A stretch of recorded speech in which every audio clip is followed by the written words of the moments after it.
To our dear teachers, parents, guests, classmates, ladies and gentlemen, good afternoon. Today is a special day as we gather to celebrate a once-in-a-lifetime memorable event. It feels like just yesterday.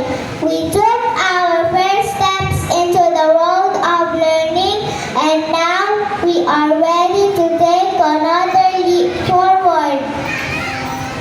On behalf of the kindergarten class of 2025-2026 completers, I would like to take this opportunity to thank everyone who has supported us along the way. To our ever-loving families, especially our parents, thank you for taking care of us and for loving us unconditionally. To our amazing teachers, Teacher Rina and Teacher Princess, who have guided us and helped us grow over the past year. Thank you for your patience, kindness, and dedication.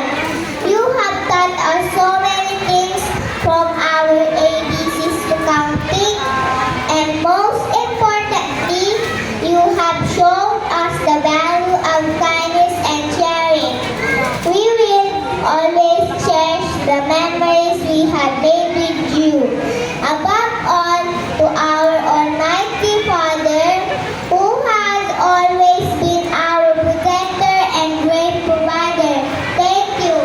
Without you, we can do nothing.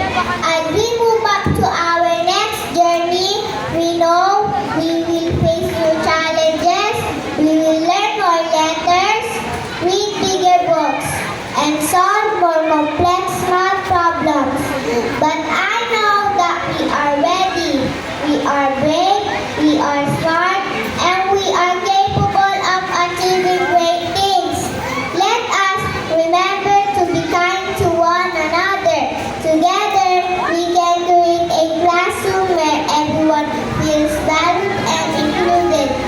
So, my fellow completers, let us congratulate ourselves for reaching this important milestone.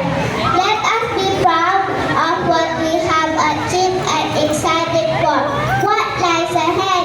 Thank you, and may God bless us all. Maraming salamat, Athena Grace, sa iyong napakagandang mensahe. Ang musika ay ekspresyon ng kasiyahan at